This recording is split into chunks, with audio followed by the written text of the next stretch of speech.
buenas noches, queridos amigos y amigas de este tiempo presente que compartimos con ustedes. Una noche más, prestas a estar un ratito contándoles cosas interesantes en esta fiesta y en este día tan especial, 24 de diciembre. Vamos a hablar precisamente de la Navidad, de cómo es en la actualidad, de cómo era antes, de dónde proceden estas tradiciones que tenemos y que llevamos a cabo cada año sin saber exactamente por qué. Por ejemplo, ¿por qué ponemos el árbol de Navidad? ¿Qué significado tienen los adornos que ponemos en las casas y en las calles? ¿De dónde vienen los villancicos? Costumbres que se han perdido, como el aguinaldo, como las postales navideñas, etcétera, etcétera. Bienvenidos especialmente a nuestros espectadores, telespectadores de Canal Nortevisión y de TAC Televisión Online. Como siempre, con ustedes, un placer y también un placer con nuestra compañera Albertine Orleans, que hoy nos va a contar algo de una presentación de libro que fue hace poquito, con éxito como siempre. Ustedes ya saben, queridos televidentes, yo genial, ya saben que yo siempre vengo a hablar de mi libro, aunque no sea mi libro. En este caso les vengo a hablar de sensibilidades compartidas. Solo he venido a eso, luego me voy, no me van a ver el resto del programa. No la vamos a dejar. No. Y bueno, que simplemente decir que el miércoles 11 pasado, pues nada, se presentó en la Orden del Cachorro Canario, que es allí en Vegueta, en la Plaza de Santo Domingo. Este librito para mí es muy importante, de Juan Francisco Santana Domínguez, historiador, escritor. Hace biografías, hace profesor, es un hombre muy polifacético, muy metido dentro del mundo cultural, ha publicado de verdad bastantes libros, todos muy interesantes, y bueno, ha decidido esta vez publicar con AOC Sensibilidades Compartidas, cuyas ganancias cuando vendamos los libritos, ya hemos vendido unos cuantos, irán para una asociación que se llama Yoli Juani, que intenta ayudar a los niños de Guatemala. Muy Así bien. que este es mi libro, no se olviden. Ha estado con nosotros, es compañero, amigo, maestro también, Claro. Profesor. Ya sé que lo conoce. Y un encanto de persona, además, Sí que muy, lo es, sí. Muy próximo y muy cariñoso. Y hoy tenemos una ausencia por motivos personales, hoy no nos puede acompañar Saro Brisson, pero está su corazón con nosotras también, engalanada, que iba a venir ella también, ¿verdad? Sí, vamos a venir todas monísimas. Sí, bueno, tú ya te voy a pedir la lista que tengo para Reyes después, porque para Papá Noel, vamos, estás lista para que me traigas los regalos que, sí. que quiero, porque me he portado muy bien. Bien. Bueno, sin más dilación, vamos a ir a este tema que como ya les he hecho en la introducción, les he dicho, pues es algo que celebramos cada año, las familias cristianas o no cristianas, practicantes o no practicantes, que tiene un sentido religioso, pero que está pues un poco secularizada y un poco ha perdido un poco la esencia, ¿verdad?, de lo que era en la antigüedad, Albertine. Ya no es la Navidad lo que era, es ahora más compras, más consumismo, más tenderetes, salidas nocturnas, en fin, ha perdido un poco la esencia de la Iglesia Católica y que era lo que hacíamos nosotros de niños. Albertine nos va a contar en principio, perdón, cómo fue la vida de Jesús, que es lo que celebramos, porque la Navidad, también llamada Natividad, lo que celebra es el nacimiento de Jesús. Entonces, hay unos conocimientos históricos que ahora tenemos, que aunque no concuerdan con las enseñanzas que tuvimos en las clases de religión, Albertine, y en las parroquias, ¿verdad? Uh-huh. Están admitidas por la Iglesia porque tampoco desvirtúan la divinidad de Jesús para quienes quieren creer en ella o quienes queremos creer en ella, pero sí que nos hablan del contexto histórico, del momento real del nacimiento de Jesús, de su entorno en ese momento, etcétera, etcétera. Creo que es súper interesante lo que nos vas a contar esta noche, Albertine, cuando tú quieras. Bueno, vamos a ver si soy capaz, porque la verdad es que resulta un poquito complicado. Sobre todo vamos a tratar el contexto sociopolítico en el momento del nacimiento de Jesús. No vamos a extendernos demasiado, hay muchas fechas, sino más en plan anécdota, en plan cuento. No es nuestra intención profundizar a nivel histórico ahí, con fechas, con nombres, con lo que pasó, lo que no. Vamos a dar un paseo por esto, en plan coloquial, para todos entenderlos. Entonces, la época en la que nace Jesús y la época en la que transcurre su vida, la verdad es cuando surge evidentemente y se desarrolla el cristianismo primitivo. Entonces es una época súper complicada. Palestina había caído en poder de los romanos en tiempo de Pompeyo, en el 65-63 a.C., y fue declarada desde entonces provincia romana, bajo el mandato de un legado, de diferentes legados. Evidentemente los judíos no aceptaban esto, evidentemente los judíos no aceptaban ser subyugados, no aceptaban que hubiese nadie controlándoles, había un odio, digamos casi, bueno, un odio muy fuerte contra la ocupación romana, entre otras cosas porque no les permitían aplicar sus leyes a ellos en sus consejos, en el Sanedrín, donde fueran, no les permitían eso, y además los tupían a impuestos, es decir, les ponían unos impuestos altísimos que los tenían pues a todos asfixiaditos. Como ven, el panorama no era bueno precisamente. Ni ahí ni ahora, que no hemos cambiado, que seguimos con impuestos, que seguimos con todas esas cosas. Y bueno, todo eso, ¿no? El que no pudieran aplicar sus leyes, los impuestos, el que no les permitieran incluso a veces entrar hasta en sus templos, el que les restringieran la libertad, pues creó una historia un odio muy profundo que estuvo durante muchos años en el pueblo judío. Y claro, y evidentemente este odio ya está efervescente y pululando por toda la conciencia judía, incluso evidentemente cuando nace Cristo. Ahí es curiosísimo, digo que es complicado, que es un panorama muy complejo, porque se mezcla, por un lado, con el nacimiento de Cristo y la vida que conocemos de él, la idea, el proceso de hablar del mundo interno, de hablar del ser humano como una parte de él espiritual, la ayuda a los demás, al prójimo, ama a los demás como a ti mismo, todas estas cosas que ya conocemos. Pero por otro lado, pues está todos esos judíos que realmente lo que están esperando es un Mesías que los libere del yugo de los romanos. Entonces, alguien que los liderara, ¿no? En lo sí, que querían que los liderara para esa lucha, efectivamente, que los uniera. Entonces, mire, la situación es pero súper compleja. La situación está con Herodes el Grande, que obtiene de Roma el título de rey y gobierna despóticamente hasta el año 4 antes de Cristo. Él inicia la reconstrucción del templo, lleva a cabo algunas que otras obras interesantes, pero tiene un odio tremendo él hacia los judíos y evidentemente pues los humilla constantemente a través de la brutalidad y del crimen, es decir, mata a mansalva, y en ese estado concreto es donde nace Jesús, en Belén. Fíjense qué curioso, ¿no? Yeah. Con un tío despótico que se cargaba a diestro y siniestro todo lo que encontraba a su paso.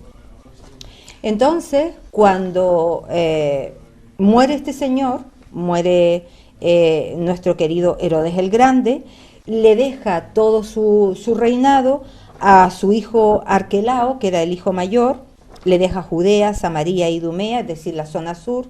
Luego a su hijo Herodes Antipas, gobierna la zona norte con Galilea y Perea.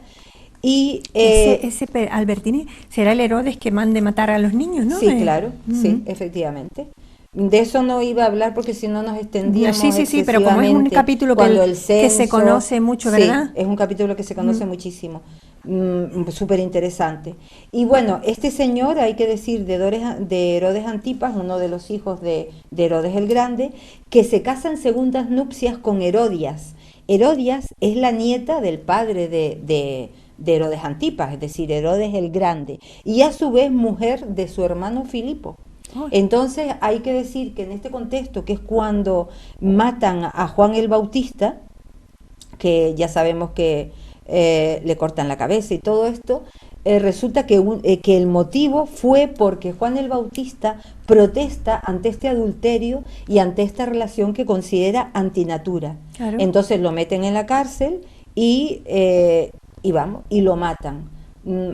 Esto ocurre, ¿no? Porque se habla del tema religioso, pero digo, yo me estoy limitando al tema histórico. A Juan el Bautista lo matan por este motivo. Tengo que decir que Antipas fue depuesto y deportado en el 39. Y tenemos a Filipo. Filipo, no hay mucho más que decir de él, era una persona bastante más tranquila y es el único de los dos hijos de los tres hijos de Herodes el Grande que se mantiene en el poder hasta su muerte en el 34. Entonces, fíjate que me he estado imaginando con todo lo que has contado, como las películas que vemos de Romano, que siempre ponen por estas fechas, ¿verdad? Sí, todo eso.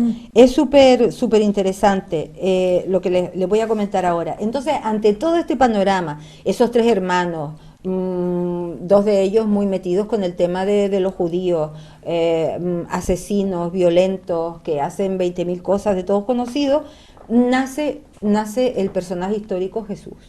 Y nace en ese Jesús contexto, ¿verdad? En ese contexto, pero ese contexto encima es agravado todavía más por la organización interna de los judíos, sus autoridades religiosas y sus partidos políticos. Ya no es solamente el tema de la ocupación romana en este caso, sino toda la organización interna que tenían los judíos, escondiditas evidentemente de los romanos, aunque los romanos tenían sus espías y todas estas, y tenían el FBI, por supuesto, clarísimo, pero ellos, intentaban, fuera aparte de los romanos, intentaban tener un gobierno y, por supuesto, estaban todo el tiempo conspirando contra Roma. Entonces, en este aspecto, vamos a hablarle de los herodianos, los celotes, los saduceos, los fariseos, que podríamos decir que son como por decirlo como actualmente, 4 partidos políticos totalmente diferenciados. Pero aquí lo que es realmente bastante importante son los sacerdotes, conductores de la religión del pueblo, que constituían una verdadera casta cerrada y que estaban dirigidos por un sacerdote, como podríamos decir hoy, una figura clave, tanto religiosa como política, como podríamos decir hoy el Papa. Entonces, que es de todos conocidos, es Anás. Anás ejerció como sumo sacerdote y después le continuó su yerno Caifás, que también lo conocemos por todos los relatos. Hasta por Jesucristo Superstar, fíjate. Efectivamente, hasta por Jesucristo Superstar. Salen ahí. Entonces, estos dos están durante la vida pública de Jesús. Pero sí que hay que decir una cosa, que la verdadera cabeza pensante, aunque estaba retirado, era Anás. Anás era el que por detrás le decía a Caifás, toque todo, cárgate a porque este nos va a chufar el tema del Mesías, Entonces, ellos tenían una especie de consejo de sacerdocio, que era el consejo del Sanedrín. Era un consejo muy fuerte, instaurado religiosa y políticamente, pero era muy fuerte porque llevaba 2 siglos ya creado ese consejo. Que todo esto lo que nos lleva a que Jesús, aparte de una figura religiosa, va a ser también como un dirigente político para los judíos. Va encaminado ellos un poco confunden, efectivamente, en este contexto sociocultural y político tan fuerte, los judíos realmente están esperando, porque está en su escritura, están esperando al Mesías. Por eso Jesús, en este caso, siempre negaba que fuera el Mesías. Él prefería llamarse el Hijo del Hombre. ¿Por qué? Porque el Mesías era el libertador político que estaban esperando los judíos para cargarse a todos los romanos y liberarse del yugo romano. Entonces, claro, era súper complicado porque Jesús lo explicó entre su familia, sus allegados y los apóstoles, que él no era el Mesías, sus discípulos, que él no era el Mesías, pero eso les costó mucho entenderlo a todos, porque todos realmente, incluso los apóstoles en este momento, sus discípulos, eran simpatizantes de los celotes. Por ejemplo, que los celotes era un partido de izquierda, como yo que sé, que se dedicaban a matar, ¿no? En defensa de sus ideales, como podía haber sido, yo que sé, en Belfast el IRA o aquí en su momento ETA, algo de esto, ¿no?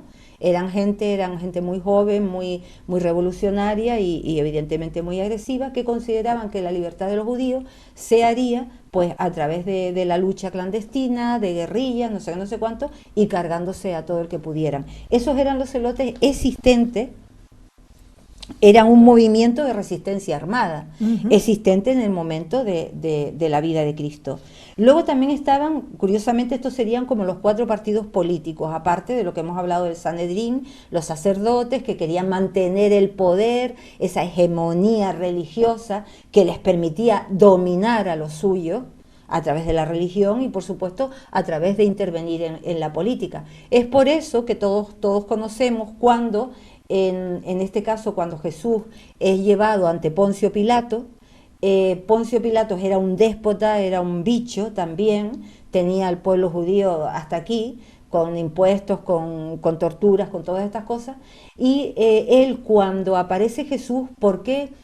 Poncio Pilato dice, me lavo las manos, que es una cosa que ha llegado hasta nuestros días, me lavo las manos como Poncio Pilato, Sí. no quiero saber nada del Sí, tema. como que decidió el pueblo y no él la muerte Claro, de un inocente pero para ¿por él. qué lo hizo? ¿Por qué lo hizo? Él vio que que Jesucristo realmente no estaba haciendo nada y él tenía claro que, vamos, que era una persona inofensiva, que a nivel político no le iba a causar a él ningún daño.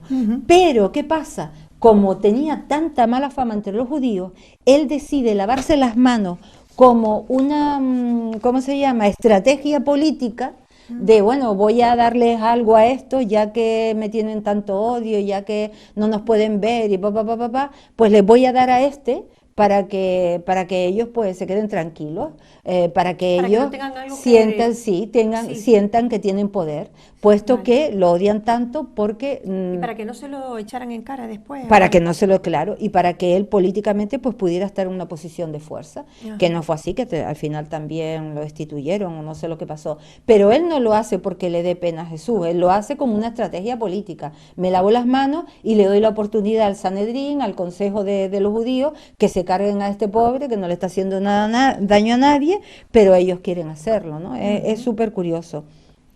Sigo con los partidos políticos, le hablaba de los herodianos, esa es el ala monárquica y eran un grupo minoritario, amigos y partidarios de los reyes. Un rey era, como dije antes, Herodes el Grande y sus hijos, ¿no? Era como la dinastía de los reyes. Y entonces estaban opuestos, los herodianos, estaban opuestos, por supuesto, a toda sublevación contra Roma. Así que era el ala monárquica. Luego tenemos los saduceos. Los saduceos era el ala liberal. Constituían un partido de sacerdotes y seglares aristocráticos y terratenientes.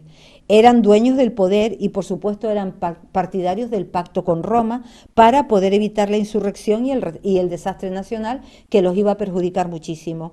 Y tenemos a los fariseos, que los fariseos sí que han sido nombrados en la Biblia porque Jesucristo los consideraba unos hipócritas, ¿no? Sí. De hecho, es un Esa palabra, sinónimo, ¿no? esa palabra se Eres utiliza, un fariseo. Sí, eso se utiliza hoy en día también como metafóricamente el fariseísmo, ¿verdad? De las personas que no dicen lo que piensan, etc. O que no hacen lo que dicen. Y que cambian subterfugios, etcétera. Sí.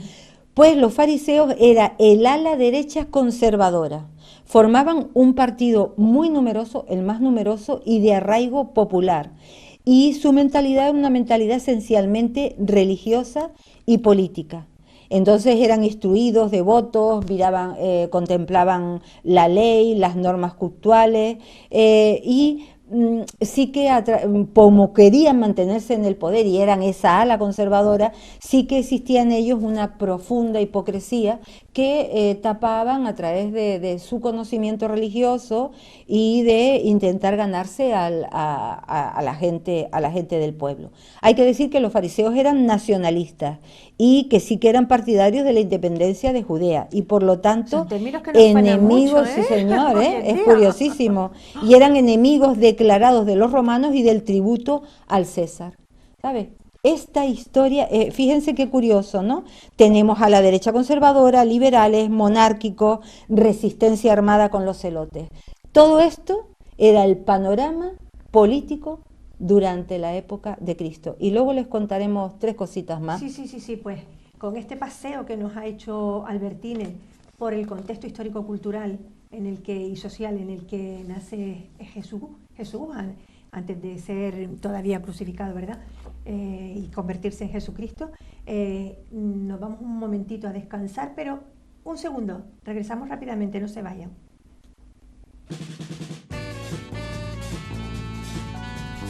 El ahorrador de electricidad Staminal, tras muchos años de instalación en Canarias y ser elegido como producto del año en ahorro energético a nivel nacional, le ofrece la posibilidad de ahorrar de un 15 hasta un 35% de su consumo en su factura de electricidad. Sea cual sea su negocio local o industria, Staminal tiene el ahorrador que se adapta a sus características. No se fíe de las imitaciones, Staminal solo hay uno, con las homologaciones de la comunidad internacional. No deje que los gastos abusivos de electricidad afecten a la economía de su negocio. Pídanos presupuestos sin compromiso al 928-481-249. Ahorrador industrial de energía Staminal, la solución a su excesivo consumo energético. Recuerde, ahorre de un 15 a un 35% de su factura de electricidad.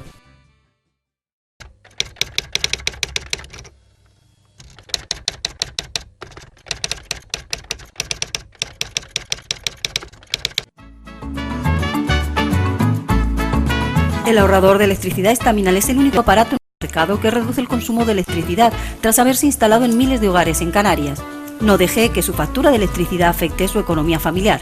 El ahorrador Staminal le garantiza una reducción de un 10 hasta un 35% de su recibo de luz. Staminal no necesita ninguna instalación especial, es autoinstalable y no consume electricidad.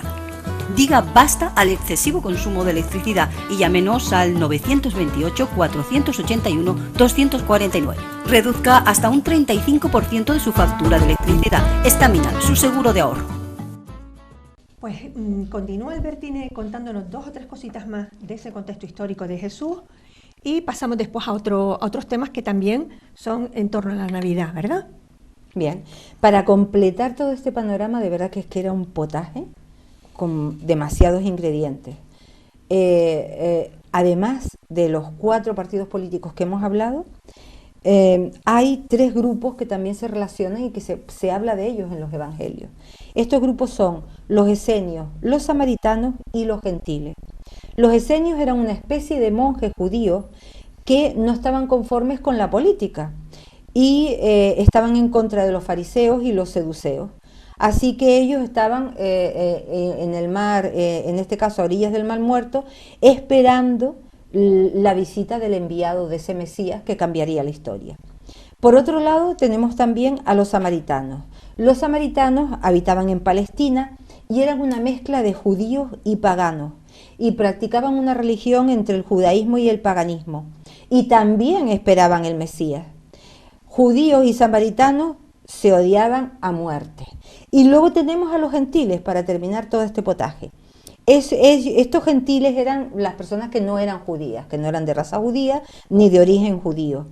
Eran considerados, y bueno, lo eran en sus prácticas religiosas, eran idólatras, por lo tanto también eran paganos. Y por supuesto eran odiados y despreciados por los judíos.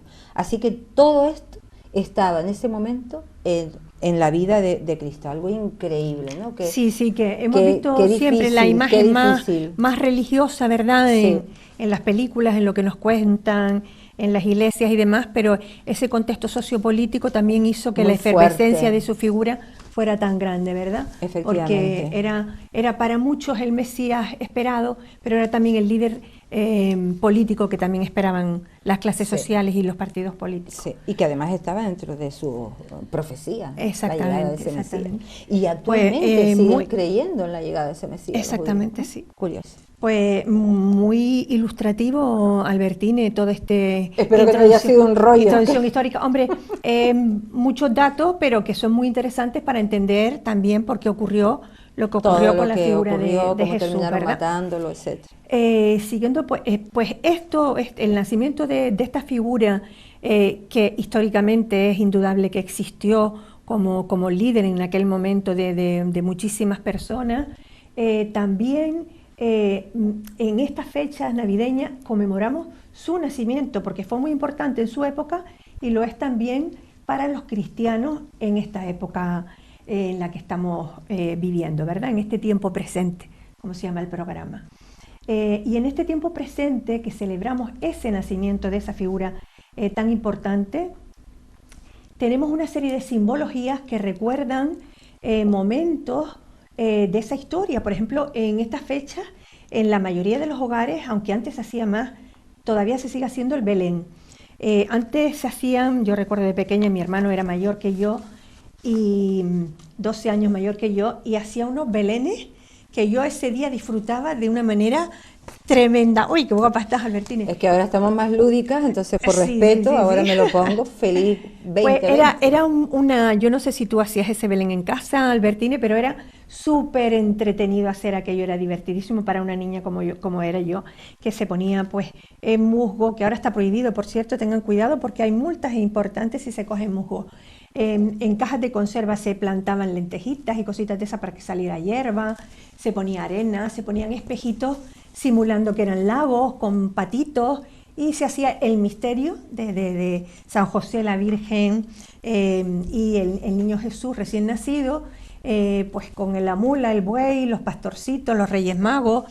Se ponía un cielo de papel estrellado y aquella estrella que guiaba a los magos hasta el niño Jesús, ¿verdad? Con sus presentes. Para mí un recuerdo muy bonito. Ahora en casa sigo haciendo, pero solo el misterio, lo que es pues eso, el portalito que llamamos, ¿verdad? Pero hay otra costumbre muy, muy, muy arraigada, que esa creo que sí que la hacemos todos, que es el árbol de Navidad. Puede ser un árbol natural, siempre y cuando sean de los que se plantan, y esto lo digo porque yo soy bastante ecologista y bastante de proteger la naturaleza, y aquí a mi izquierda Albertine lo sé que también lo es. Hay plantaciones específicas para después poder tener un pino natural en casa. En estas latitudes no hay problema porque los pinos se dan absolutamente bien. Pero siempre ha sido una conífera, puede ser de la especie de los abetos, ¿verdad? Porque es un árbol de hoja perenne, y eso tiene también un significado, porque es el árbol de la vida, el árbol que es para la eternidad. Pueden ser árboles de plástico, que hoy en día los tienen en todos sitios, con lucecitas incorporadas, muchas veces incluso ramas solamente, sin hojas, pero que se adornan con muchos objetos que nosotros colocamos en el árbol, y los colocamos por inercia porque tenemos esa cajita de adornos navideños ahí guardada y la sacamos en esta fecha. Pero si estudiamos por qué se ponen esas cosas en el árbol de Navidad, veremos que todo tiene una simbología. En los árboles de Navidad pues no faltan las bolitas esféricas, ¿verdad? Que tienen unos nombres muy curiosos. No me lo sé de memoria, pero son unos nombres que me resultaron pues incluso un poquito desconocidos. Eran bambalinas o chirimbolos. Sí, Palabras que he utilizado pero con otro significado, no con el de las bolitas de Navidad. Significan los dones de Dios, o sea, los regalos que Dios le da al hombre. También se ponen lazos en los árboles de Navidad, cintas y lazos. Los lazos, como toca ahora un poquito de catarro por la fecha, me disculpo por estas tosecitas incómodas. Los lazos significaban la unión en la familia, ese nudo que hay en la familia, y también con los allegados, con los amigos, que son, como digo yo siempre, la familia que elegimos. Que ¿no? elegimos, sí. Las luces navideñas que se ponen en los arbolitos significan la luz de Cristo, la iluminación que nos da para ir por el buen camino, ¿verdad? La estrella que culmina el árbol casi siempre en la parte alta es la estrella que en Belén guió a los Reyes Magos. Hay cosas muy, muy, muy curiosas. El bastón, tan típico de Navidad también, que lo hacen incluso de caramelo, lo trae Papá Noel para los niños. Sí. Ese bastón, fíjate de dónde viene, Albertine, una cosa curiosísima. En el momento en que los cristianos no podían hacer ostentación de de ser seguidores de Jesús, ¿verdad? Ponían esos bastoncitos y decían que eran bastones de pastores, que en ese momento había mucho pastoreo, pero es que ese bastón invertido era la inicial de Jesús, fíjate. Y luego también, pues fíjate, el árbol tiene un cierto significado religioso, que esto se le añadió después, porque esta es una costumbre de los pueblos del norte de Europa, ¿verdad? Cuando llegaron los primeros cristianos, se encontraron que había una fiesta pagana por la fecha del 24-25 de diciembre, Y esta fiesta consistía en engalanar unos árboles, pues con manzanas, con velas, y era para festejar el nacimiento de la madre, de la madre de la naturaleza, pero también de un dios que se llamaba Freire, y que era el dios de la fertilidad, y el dios de la luz. Entonces, los primeros cristianos llegados a estas latitudes, pues, ¿qué hicieron? Cristianizaron esa época, dijeron, pues vamos a hacer coincidir la fecha del nacimiento de Cristo con esta fiesta, que ya tiene un arraigo, es popular, y lo hicieron coincidir y adoptaron esa costumbre de adornar un árbol. Pero en torno a esto, pues hay muchas leyendas, hay unas muy, muy, muy bonitas, como que San Nicolás, un santo que dejaba adornos, o sea, adornaba con sus regalos las ventanas, en el sentido que ponían los calcetines a secar, sí, en las chimeneas y en las ventanas, hacia el exterior, ¿no? Y se congelaban y se quedaban como si fuesen botas. Y él metía caramelos para los niños pobres ahí. Pero también engalanaba un árbol que estaba frente a la iglesia, y él, que era muy dadivoso, muy generoso con los pobres, les regalaba comida, dinero, y entonces empezó a ponerlo en ese árbol para que la gente se reuniera, para que hiciera vida social, y la gente fue a ese árbol que estaba frente a la iglesia a recoger las dádivas de este santo. Hay otra leyenda también preciosa, que no deja de ser, es una leyenda, en la que un niño pide ayuda a un matrimonio mayor de pastor, él era un pastor, y le acogen con muchísimo cariño en su casa. Le dan alimento, le dan ropa, le dan cariño, y al otro día ese niño se convierte en un ángel que regala a ese matrimonio una rama y le pide que la plante. Esa rama, al año siguiente convertida en arbolito, y fue creciendo durante muchos años, todos los años en esa fecha daba manzanas de oro y nueces de plata. Qué bonito. Fíjate, por ahí viene también un árbol de eso. Yo también. Sí. Qué bonita, ¿no? Qué bonita. Es una historia preciosa. Muy bonita. Porque de ahí viene la tradición de poner también manzanas rojas en los árboles, y también de poner frutos secos como nueces. Yo misma tengo unas cestitas con nueces en dorado y plateado, porque simbolizan esa leyenda, ¿verdad? La recuerdan.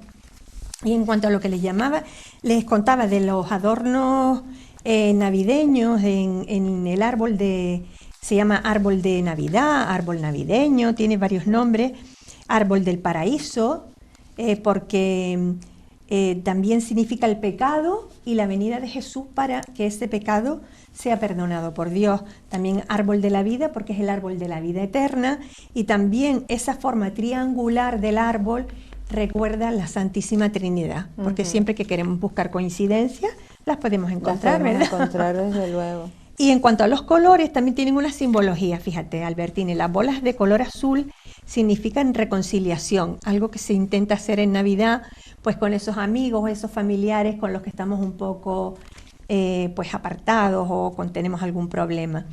Las cosas de plata, los símbolos de color plata, significan agradecimiento. Eso no lo sabía. Los de oro significan alabanza. Los verdes significan fertilidad, naturaleza, esperanza, abundancia, y el rojo, fortuna, salud y pasión. Son todas estas cosas que cuando pedimos los buenos deseos en la Navidad, pues están presentes en casi todos los pensamientos, ese ¿verdad? Simbolismo, ¿no? Ese simbolismo, exactamente. Y pues así, pues también tenemos plantas muy típicas de esta fecha, como el muérdago, que también famoso. Tiene unas leyendas bonitas. Pues todo esto se usaban los celtas, vienen muchas costumbres de los celtas, los druidas, y las utilizaban en sus conjuros, en sus peticiones de bondades hacia las alturas, ¿verdad? Y ahora pues ha quedado una tradición que vemos mucho en las películas estas que nos ponen ahora en estas fechas a mediodía, que son películas navideñas en las que todo acaba muy bonito. El muérdago invitaba a besarse a las dos personas que se encontraban bajo una rama de esto. También el acebo con sus frutos rojos adorna nuestras Navidades, y como no, la flor de Pascua, que empezó a utilizarse en las iglesias porque tenía forma de estrella y recordaba la estrella de Belén. Es una planta que viene de Sudamérica. Fíjate que se han mezclado, siempre se van mezclando las costumbres de los pueblos que pasan por las zonas en las que vivimos, ¿verdad? En concreto, nuestro país pues es un crisol de costumbre de muchos pueblos. Dime, Albertina. Y todas esas cosas, yo no sé, en tu casa, por ejemplo, mira, te cuento. Mi abuela, hablando del tono de los colores y todo eso, sí. Mi abuela, por ejemplo, que esa costumbre la he seguido yo, cada año hacíamos el árbol de un color distinto. Entonces, este año a mí me toca dorado. De hecho, lo terminé anoche, que siempre lo hago en el Puente de la Constitución.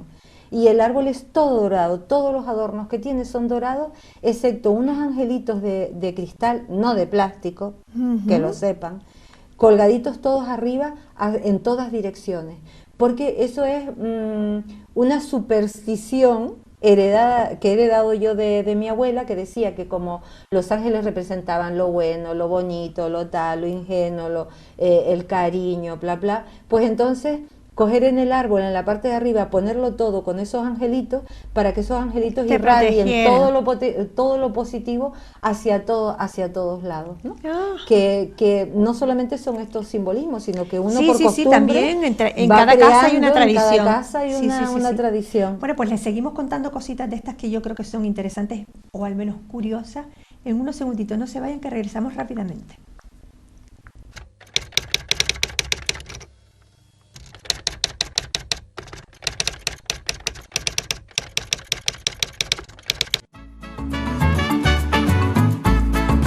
El ahorrador de electricidad Estaminal es el único aparato en el mercado que reduce el consumo de electricidad tras haberse instalado en miles de hogares en Canarias. No deje que su factura de electricidad afecte su economía familiar. El ahorrador Estaminal le garantiza una reducción de un 10 hasta un 35% de su recibo de luz. Estaminal no necesita ninguna instalación especial, es autoinstalable y no consume electricidad. Diga basta al excesivo consumo de electricidad y llámenos al 928-481-249. Reduzca hasta un 35% de su factura de electricidad. Estaminal, su seguro de ahorro.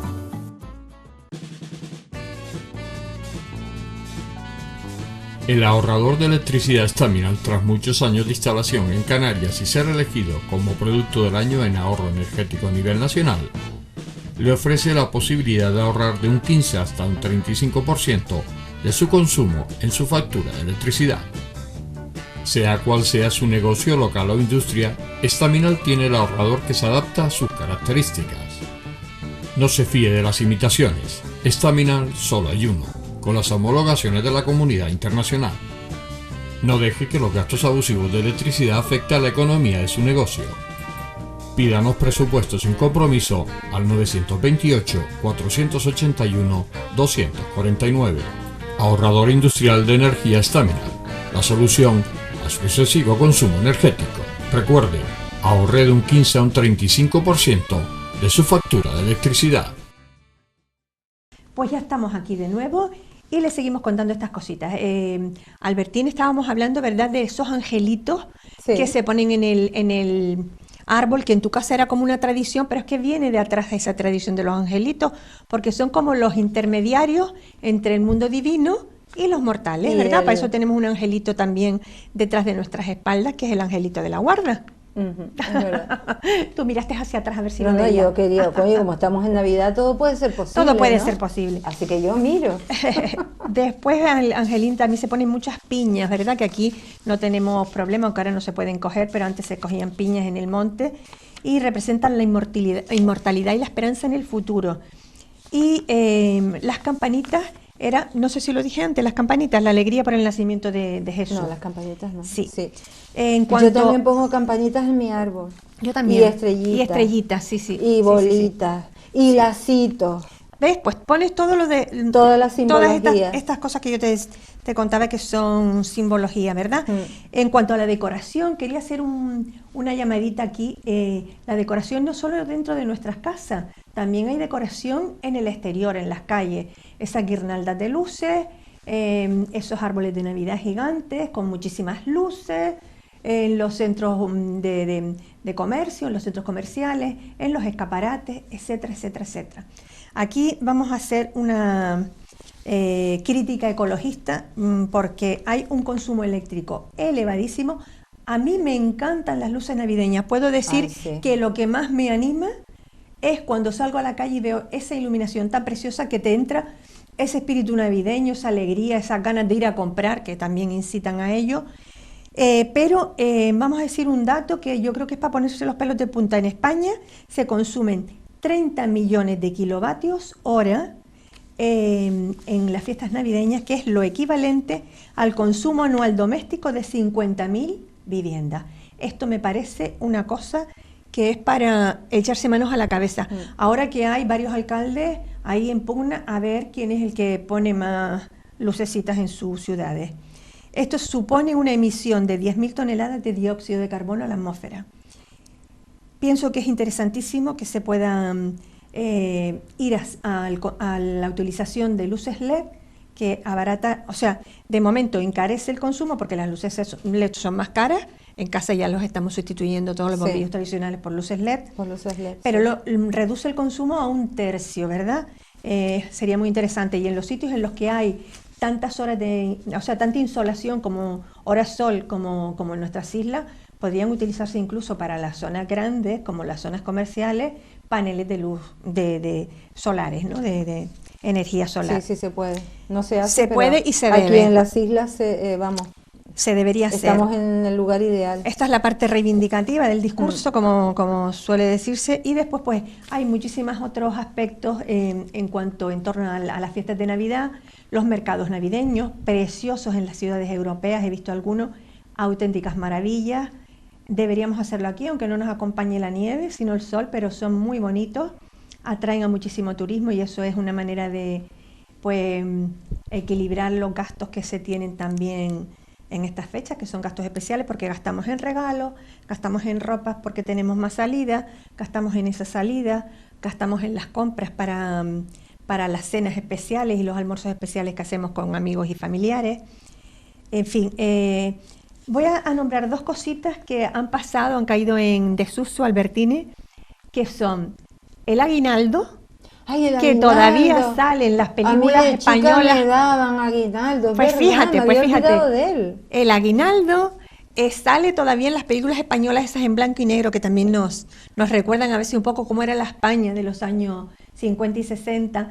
El aguinaldo lo traían una especie de tarjetita.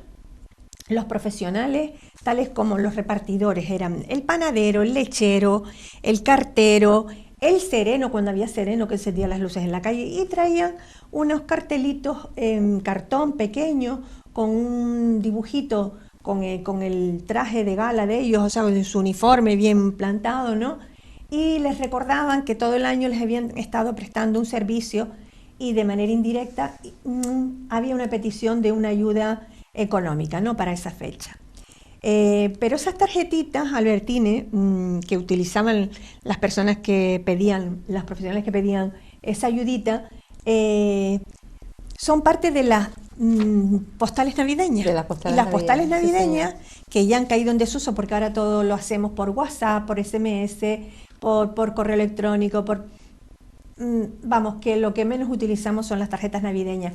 Aquí quiero mandarle un besito a un amigo, Antonio José, que todos los años pone 10 tarjetas navideñas y una de ellas es para mí. Lo agradezco muchísimo porque, salvo la de algunos alumnos, es la única tarjeta navideña que recibo, a no ser alguna que viene no recibo ninguna, en un regalito. Quiero una tarjeta navideña, envíenme una.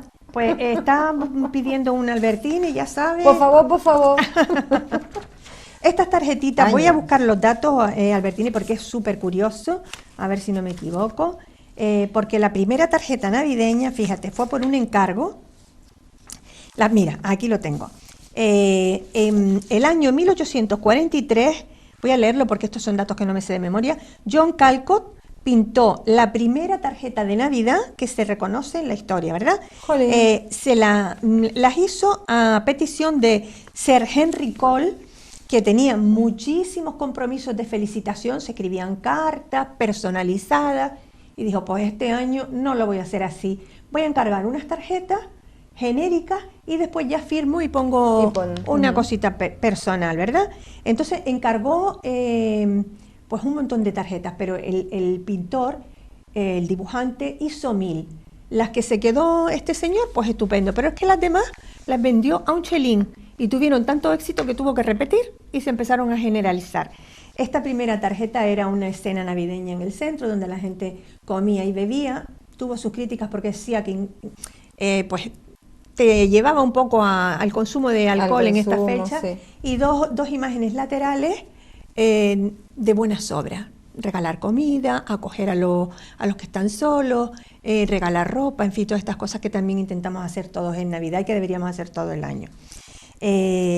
Bueno, pues esta costumbre llegó incluso a Palacio y se fueron generalizando y fueron muy, muy, muy populares en una época. Ahora ya les digo que han caído en desuso. Sí, han caído en desuso. Totalmente. Tengo más cositas que contarles, pero quiero que Albertini nos diga algo.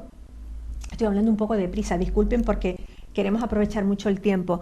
Quiero que Albertini nos cuente algo de Papá Noel o Santa Claus, porque entonces me voy a cambiar los espejuelos, por favor. Porque esto también es una tradición que hemos traído de otros países, ¿verdad? De los países escandinavos, de los países nórdicos, y hay cosas muy curiosas. Vestía antes de verde, después vistió de rojo, fue un santo, no sé yo, hay muchas cositas por ahí que contar, ¿verdad, Albertini, de Santa Claus? Algunas hay que contar. A ver, cuéntanos. Siempre voy a hablar desde la perspectiva histórica. No voy a entrar en temas de leyenda, aunque sí contaré una anécdota, que tú hablabas de los calcetines. Aquí también tengo yo una anécdota de por qué surge el tema de poner los calcetines en la chimenea para poner los regalos. Pero bueno. Se ponían a secar probablemente, ¿no? Sí. Se ponían a secar porque en aquella época la secadora no existía. No funcionaba. No había llegado. No había llegado. Bueno, miren, a San Nicolás le han llamado, yo esto no lo conocía, viejito pacuero. Debe ser algún término sudamericano. Me suena, sí, me suena sudamericano. No lo investigué.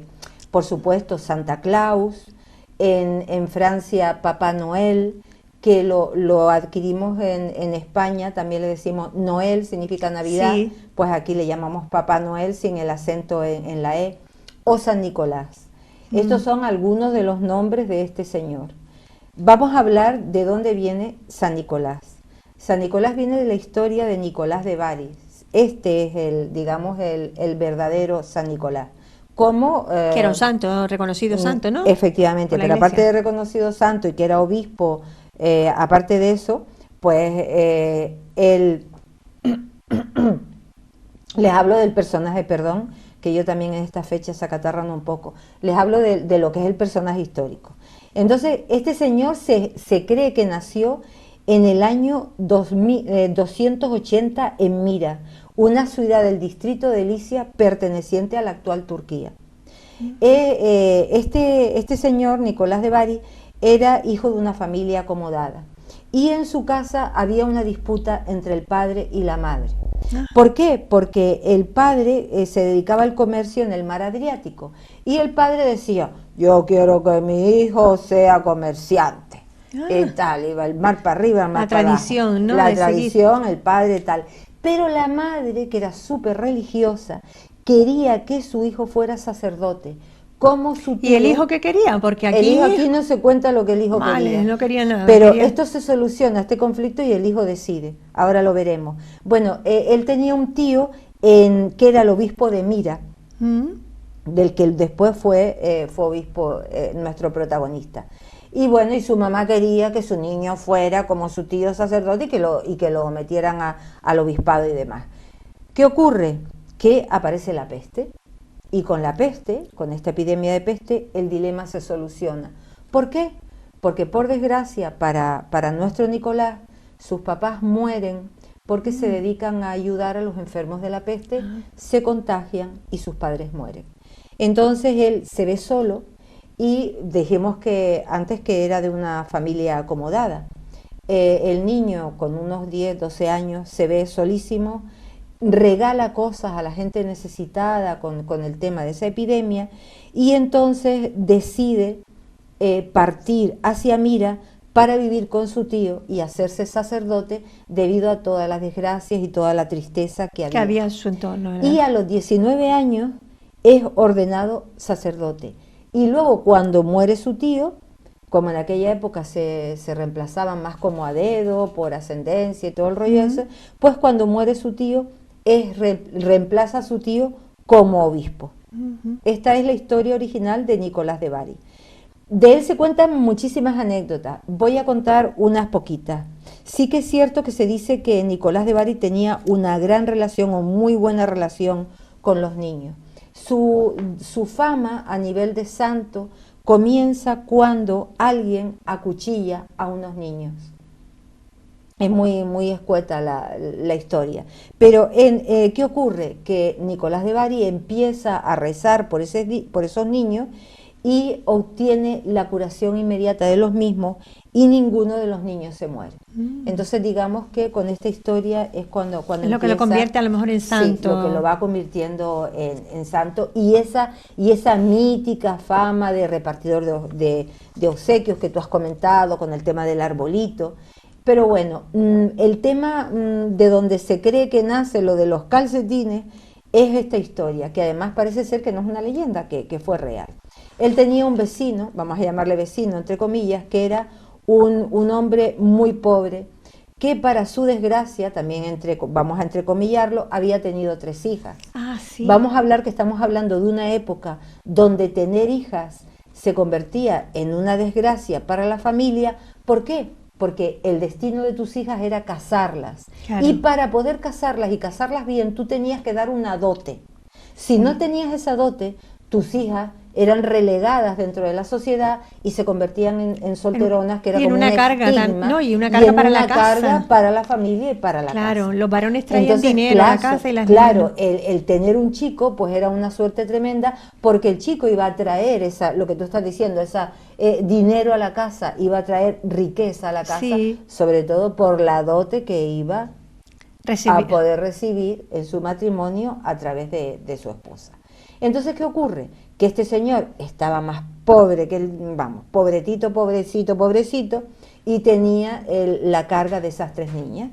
Y en este caso, Nicolás, el obispo Nicolás, enterado de toda esta tragedia, pues que una noche coge 3 bolsas de oro, y una noche entra por la ventana de la casa de estas niñas y le pone a cada niña, en sus calcetines que estaban colgados en la chimenea para secarse, les pone la bolsita de oro, con lo cual ya pudo permitir que las niñas tuvieran las dotes para su casamiento. Uy, qué bonita historia. Yo lo había oído también como que tenían solo un par de medias cada una y los secaban en la ventana y por eso se pusieron duras caso, y tal. Lo que yo he leído es la chimenea. Sí, sí. No, pero bueno, que el fin... ¿verdad? Es el mismo, ¿verdad? Sí. Bueno, sobre todas estas cosas hay unas leyendas muy bonitas. Nos ha faltado muchísimo tiempo porque queríamos hablarles del consumismo de las fechas, queríamos hablarles de comidas típicas de estas fechas, de los encuentros familiares que no siempre son gratos, porque a veces se encuentran los cuñados que no se llevan bien y estas cosas que pasan en la familia, ¿verdad? De los villancicos había que hablar también, en fin, no nos ha dado tiempo, Albertine. El próximo año. El próximo año o, si estamos aquí, o para el 31, vamos a ver, ya veremos. Ya miramos. Lo que sí que deseamos fervientemente es que este programa les haya gustado, que nos hayan acompañado todo el tiempo que hemos estado contándoles cositas que me pongo la casa de despedida y que ese año hacia el que caminamos ya inminentemente, pues que sea todo estupendo para ustedes, que estas Navidades las disfruten mucho, que esta noche brinden, no se olviden de dar un sorbito por nosotros, por este programa que les quiere tanto, y que cada semana viene con una ilusión enorme, cada día, a darles pues un saludo y a mandarles un abrazo muy grande, ¿verdad? Muy grande. Este día muchas felicidades, que sean felices. Muy entrañable. Besos, abrazos, alegría y suerte. Abrazos, y besos. Gracias por estar ahí y aguantarnos. Albertine, felicidades. Felicidades para nuestra compañera Sara Brizón, que se las daremos también personalmente. Y un gran beso para ustedes. Les queremos y les esperamos, no se vayan. Sí. Adiós.